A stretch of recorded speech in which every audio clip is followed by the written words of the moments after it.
So I'm happy to present the next dialogue partners. The next dialogue will be between Javier González Pesce, as I was told by my colleagues here that it's an Italian name, right? So it's pronounced Pesce, because I thought I learned a little bit of Spanish and I thought how to pronounce it. And Birgit Mersmann, I would like to present you. Javier González Pesce was born in Santiago de Chile and also lives there. It's his place of residence. He made a Master of Arts in Public Sphere program at the ETH School in Switzerland, right? In German, it's Schule für Gestaltung und Hochschule für Kunst in Wallis. And he also was a teacher at Diego Portales University in Chile. And he also had a solo exhibition in the Point Center for Contemporary Art in China. And he's also a co-creator for the exhibition Museo en Campaña, Galería Gabriela Mistral in Chile. So he is also working as a curator, not only as an artist. Birgit Mersmann is professor for contemporary art and digital image cultures at the University of Bonn in Germany. And she's an art historian and literary scholar with a transcultural and transmedia research interest. Her research interests focus on Western and East Asian modern and contemporary art, image and media theory, translation studies and transculturality, visual cultures, art and migration, global art and art history, exhibition and museum studies, intermedialities between text, scripture and image, and history and theory of photography. And I'm very happy and very looking forward to your dialogue. Thank you very much. Yeah, thank you very much, Skoda, for this, first of all, kind invitation to this, conference experiment, I think. We have structured our presentation to altogether 3 issues, and we would like to share our presentation. So I just try whether this works or not. I'm not very familiar with WebEx, so let me just try it. Best way is that you're opening your presentation and then you're going to share the window. That's the best way. Yeah, and there is complete screen or meeting, so which I can share. Yeah, normally you can choose what you want to share. If you want to share an application or the screen, normally you can choose. Not what is indicated. So let me see. No, it's not. Yeah, so that's tricky. I have sent it also to you. Okay. Yeah, I have emailed it because... Okay, that's perfect. Then I can share it. I can only share this screen and it would be then a double screen. Yeah. Oh, yeah. That would be great if you can share this. Yeah, I think I can share it. I just have to save it.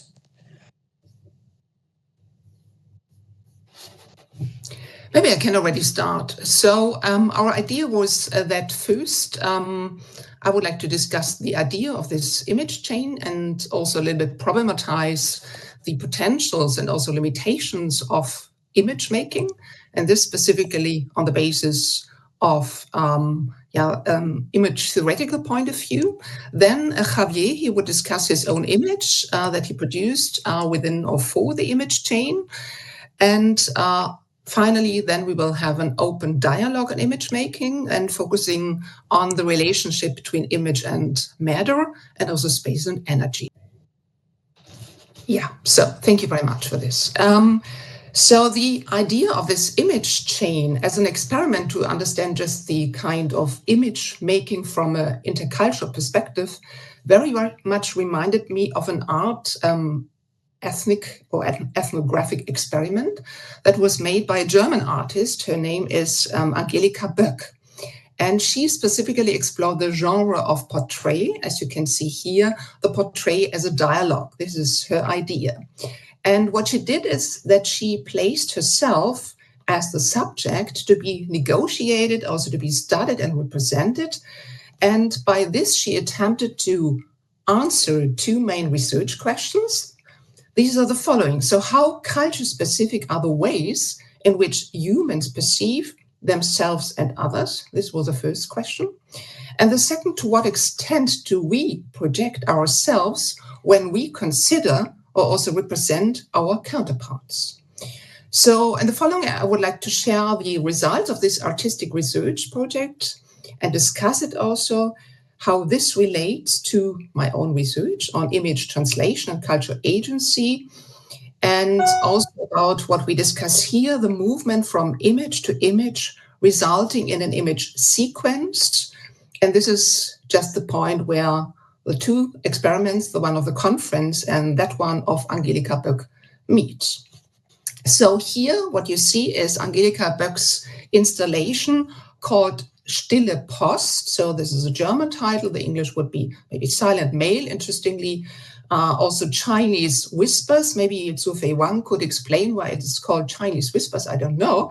So, and this visualizes the idea of an image transmission as a passage and also as a procession, as it is brought up here against the background of intercultural image transfer, and also of what Bruno Latour has called a movement from image to image and image cascade. So it just demonstrates the processes of change to which images are subject on their migration routes. It reveals the displacements taking place when images immigrate into a production, maybe a production line, a chain here, and a representation system that is related to their image culture differently codified. So by sequentializing the path covered by the migrating image and also by marking its stations, the artist Angelika Böck made these displacements of culture, space, and time visually comprehensible. And maybe you can move to the next slide. So, because it's a larger installation. Yeah, Gode, could you please move to the next slide?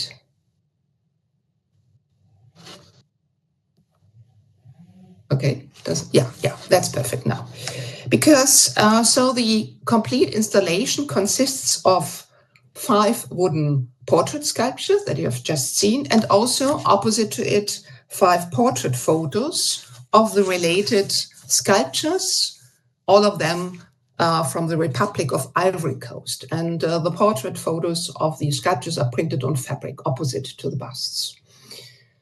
The sculptures owe their production mode to just the principle of the silent mail that also was somehow used for making images here. Only the first bust was created on the basis of a living figure, and this was just the artist herself. It was Angelika Böck who set as a model for the first sculpture. Then it was produced in another village by another sculptor, and the second one served also then as a model for the third one, which produced in a village even more distant from the original place, and so on. So every woodcarver then should produce, that was told them, and we just talked about copying, he should produce a perfect copy of the respective prototype. So this experimental configuration was thought to answer the question, so how would the bust change in correspondence with the growing distance from the initial position and, by that, from the original or from the point of origin? The results presented how the sculpture portrait of a European woman, in that case of the German artist Angelika Böck, then has transformed on its migration from place to place and picture to picture into an African sculpture, which in the final image result of silent mail shows merely no trace of its origin from a Western portrait model. And maybe you can show now the next slide. So I have just only put the line, so the kind of image chain, into one image. So it turned out that the black African sculptures from these different villages in the Republic of Ivory Coast incorporated, interestingly, their own features into the copied portrait of Angelika Böck. So except the format of the bust. The passing on of the image visualizes the assimilation of the hetero-image to the autocultural imaging system of self-representation. A process, and I think this is interesting, that takes place on both an intercultural and intracultural level. Not only the Western and African image culture are colliding, maybe This can be termed an iconoclash in the sense of Bruno Latour, but also within the African image culture itself, conflicts between different local image traditions and practices occur. So this double configuration not only demonstrates the transmissive and transgressive impetus of images, but also shows the limitations of their translatability. Images are evolving together with cultural, religious, and media history, and they are imbued by local, regional, and global, and also by personal and also collective influences. Although they are permanently migrating, they have a place to which they relate back in an identifying but also a dissociating manner. Because of that, every change of place involves a change of perspective, be it inter or intercultural. So this is exactly about my own research, because what I have tried to do is to theoretically and also methodologically conceptualize what image transmission means. And this is an attempt to get hold on the migration and translation of images, just to track back their stretch of transmittance and also fix moments of admission, and dismissal. And usually, so the investigative attention is then directed towards points of contact and dialogue, as here, and to intersections and third spaces. And this is, I think, seems to be very relevant also for the image production chain as part of this conference here. So it is always clear that these processes of image cultural transmission are subject to power politics, dealing with representational sovereignty, be it conflicts between center and periphery, for example, global and local, Western and non-Western authority, or the confrontation between more traditional and modern image culture. It is uncontested that there is a certain conspiration between cultural transmission and cultural hegemony. Transmission might slip away into mistranslation and, at the worst, run into the tyranny of representation, thus revealing the missionary spirit of transmissions and also indicating, as seen here, the stereotypes as its determination. So now I would forward to Javier, who will now explain the role or the production of his image in the image chain. And so afterwards, then we will have an open discussion about that. So please, Javier. Thanks a lot, Birgit.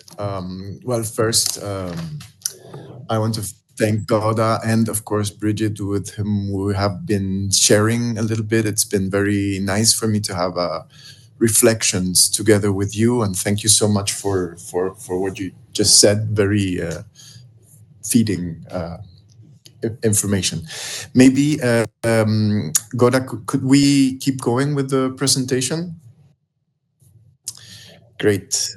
I think we were a bit forward on it. Is it? Yeah. Just that. Yeah. Well, this is maybe, well, I come from sculpture, and it was fun for me to work with the images. It's something that I have been doing for a while, but myself, I come from a background that has much more to do with materials and sculpture. I believe mostly I work with sculpture, and this was one early approach to the work with images. This is at an art space. I had this exhibition, and in the place where I was meant to install my work, I just found that there was this spider web up in this is almost reaching the ceiling right next to a pillar that was there in the room. And I made a little bit of an installation. I was working with a meteorite at that time that I was carrying and setting it into a whole bunch of different situations. I had this feeling that between stones on Earth and stones beyond Earth, there was this big difference. There was movement, but stillness and movement either in the stones that are from Earth and the ones that were beyond. Was articulated by the same thing, the force of gravity that somehow was pushing these stones on Earth into total stability and unmovement on outer space into movement. So I wanted to give this little piece of a meteorite that I have bought in the market to keep wandering, to keep moving, because I felt that was its will, and it was stopped by Earth. So, well, it's a big complex thing to try to explain, but I attached this little piece of stone, outer planetary stone, into a bouquet of balloons with helium. And the instruction for visitants was to, if they could walk around the pillar that was there in the exhibition space. And then, of course, over at the top of this pillar, there was this planetary system. So it was like this stone was once again wandering, orbiting a planetary system, or the image, or the stuck image of this planetary system that was stuck into this spider web. So this is, of course, this was something that was built and constructed for human perception. It's us that recognize on those colored pieces of paper planets, but then, of course, they were very uncomfortable, I guess, guessed into this spider web.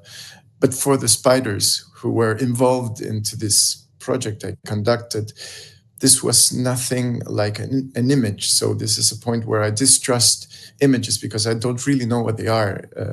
In fact, they're shapes that we as humans, through our conventions and through certain ideas that we have, can get to read as something different to other. We have the feeling that between the image of these planets, and maybe you could move to the next slide, or the image of these things, there's a big difference. But for the spiders, there was nothing like this. They tend to wrap these pieces of paper, in fact, as if they were intruders, or a bug that would be trapped there. I believe that for the spiders, these were more like sculptures, objects, matter, in fact, rather than an image that they could understand as we understand images. So this is another thing that I did, where I was more interested in the content of the image. I started to develop this kind of a series of pictures that I take of spider webs that have trapped on them this kind of images. And I think it was very funny for me to start dealing, like, spiders build something. They have a culture, let's say, of building webs. And we have a culture of building stuff, like turning materials into other things. Not long ago, I was walking on the hill in Santiago, where I live, the San Cristobal Hill, which is a very big piece of stone.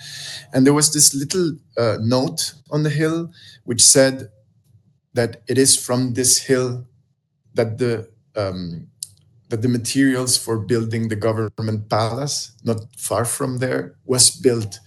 So we do have this habit of turning the shape of things, and somehow everything is composed a bit on the similar matter, but we tend to interact with this matter, turning it into many different things. So a piece of a hill could then have that shape of a building where a lot of human relevant operations happen. And so this was what I was trying to, this series, I've named it How to Explain Arachnophobia to a Spider.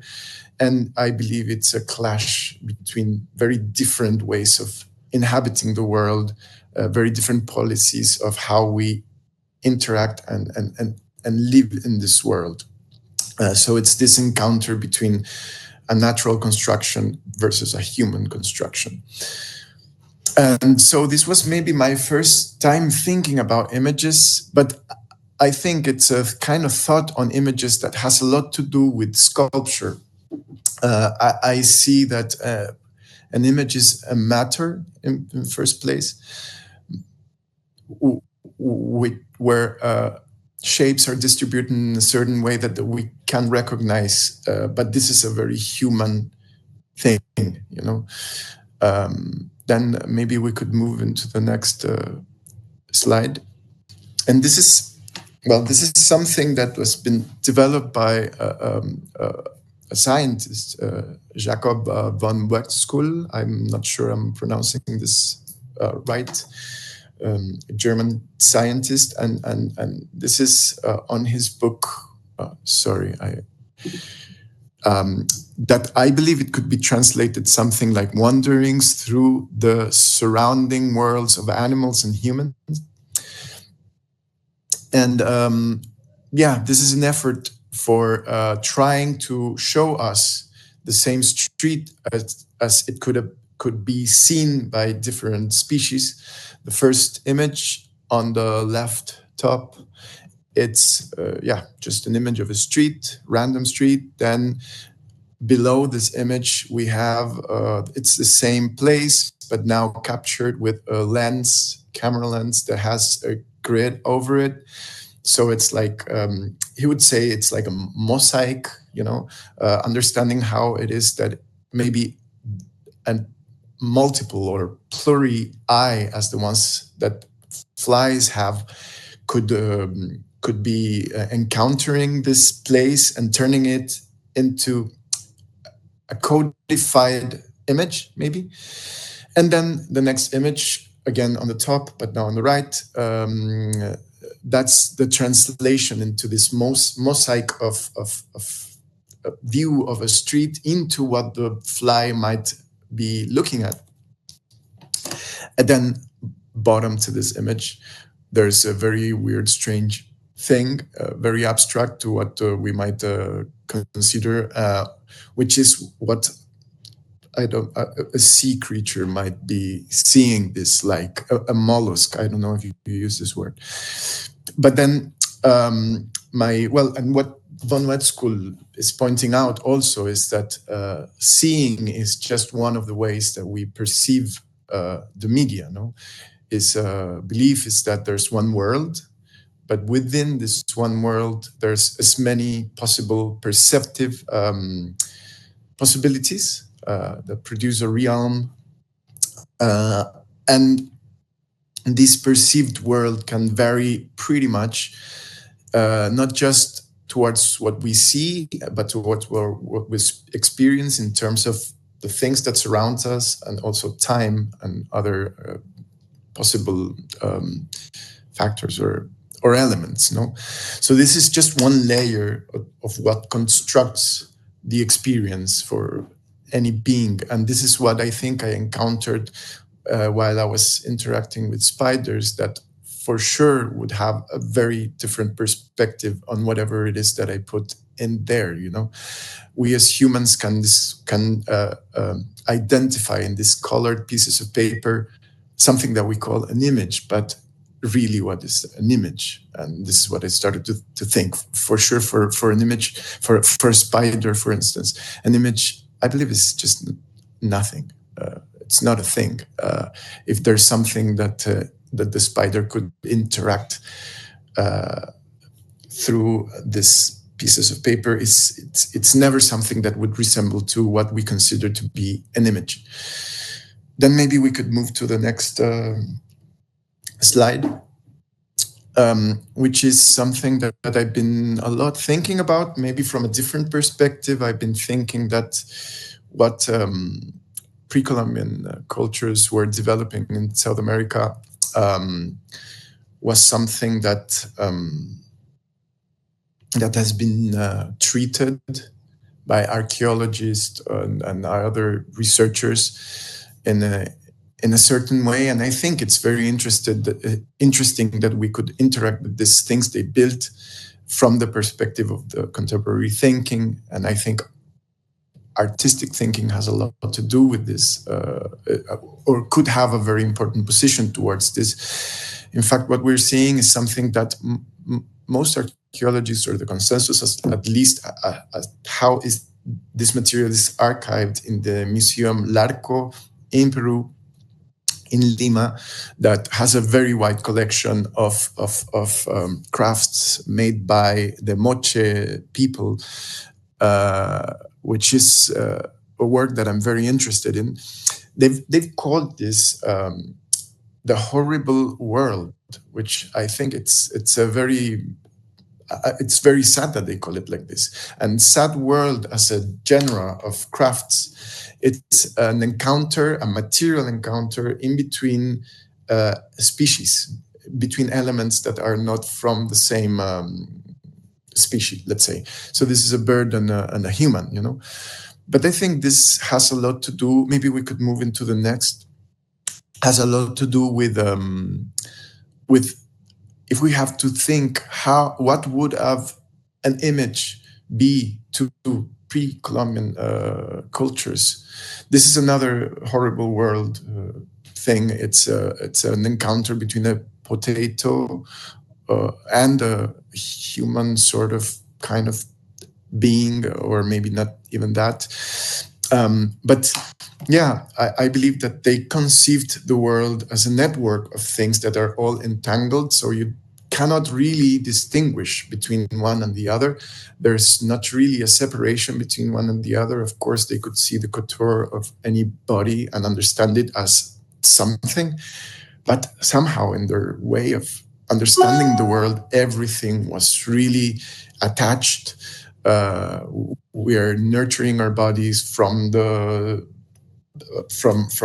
that comes from the ground, and this food is being also nurtured by the light of the sun and the water, and so everything is so mixed. So I'm very curious of what an image could be in this sense, considering that our cultures have divided things in a certain way, no, or cultures that come from the Europe or European thinking.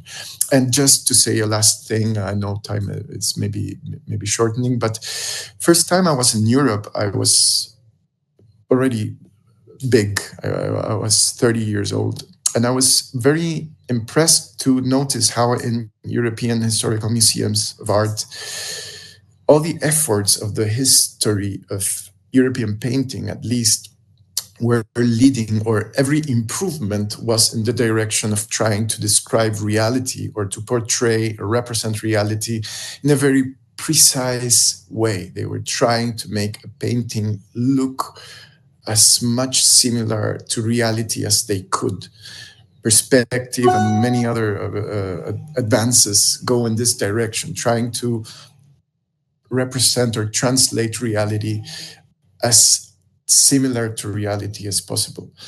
And then, as I was very used to pre-Columbian museums from where I come from, my belief was that they were not interested in producing elements, or let's say images, but I'm not sure these are images, or at least images as we understand it from a European perspective, that were very different. They were not trying to portray objectivity in any sense. They were trying to interpret the world in a very different way, where speculation was very important.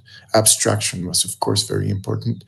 And the main elements into the representation of this groups of people were very different. And this is what I could say. This is a bit of what I have prepared. And the last thing I could say, when I had to respond to an image, I believe that my position was that I felt it was very interesting, because I think there's many cultures that have communicated themselves not through codes as precise as the ones that we use in our contemporary cultures, but they were using something more unprecise. So this idea about discussing or communicating through images felt very artistic in the first way and very interesting for me. I believe at points I failed, because now I see what I've done, and I think it's very mental, you know. I received an image of something that looked a bit like a melting body. There were these eggs, so I processed all this information in a very intellectual way somehow. Well, I do believe that art is a way of human activity or human thought even that involves ideas, with materials, with feelings, with colors, and mixed everything together. And it's a process that involves all of these things in different layers. So, well, that's fine. But I think I did a very mental kind of analysis and then respond, But maybe I should stop there and we can move on into questions, because maybe I'm going too far. But yeah. Yeah, Javier. What I see is that you have a very strong critique also of image making as just a purely human pursuit. And this very much, I think, relates to the discourse on new materialism, and maybe also the publication we can mention by Jane Bennett about vibrant matter. I think your work is very much inspired by these ideas. So really, and once again, the interesting point is for me still, we can define, it's clear that there is this interest in also hybridizations, in breaking up the division and dualism between human image making and maybe animal image making, plant image making. So if it's still image making, so this would be, I think, still a question. But nevertheless, what then would be the impact of matter on image making? And I ask this because you're a sculptor, you work a lot with installations. So the question is still that you brought up. So when is the point when matter turns into an image or can be perceived as an image? And how does this then also relate maybe to ways of seeing, to different perception modes? You mentioned Uxkel, for example, and so to the biological foundations of seeing, to cultural modes of perception and cultural codification that also I mentioned in presenting the work of Angelika Bock. So these are questions, I think, that are related. And I would be interested in how this is expressed in your work, or what your ideas about this are. I think what can turn matter into an image is culture, and culture operating into someone's mind, and the possibility of seeing something different than matter in the matter. I have I don't know, yesterday I was thinking about this. It's a memory that I have, that I when I was very, very young, I was traveling to the north. Usually my family would take me to the north. We would go on vacations to La Serena, a place that's not that far, but in a way we would there was something in the road that for me was abstract for, I would say, 10 years, completely abstract. There was no way for me to put this thing that I was seeing into a category at all. I didn't know what it was. This thing was a hill from its inside, sometimes you have a very big hill, so you built a tunnel. A tunnel was something that I could totally understand. I knew when we were going through a tunnel. But then there were these kind of mountains that were not that big, so they would just cut through and make, lower the mountain to the ground, So once you go through this thing, what you were seeing was the mountain in the inside, how the mountain looks on the inside. And whenever I was going through this thing, and I never mentioned this because I thought it was abstract for everyone in that car or everyone in the world, whenever you went through this thing and you would look to the side and there was this mountain going through at the speed of whatever speed you're going in the car, this was abstraction. This was something for me at that age, when I was very young, that had no name, that had no explanation. There was nothing. And for me, it was normal that it would be like this. But then I understood what it was. There was a point where I understood that this was the hill from the inside because it'd been cut. And then it became an image. Somehow, an image that I could describe, an image that I could talk about without having to use the word abstract. And I think this happens into many different layers. I think once you there's things that you need to put in your head to then understand an image, and then different cultures put different things in your head. So it depends on your cultural background or maybe even your personal experience, but of course through cultural language and many of the layers that we have in our mind that allows us to interact with the world.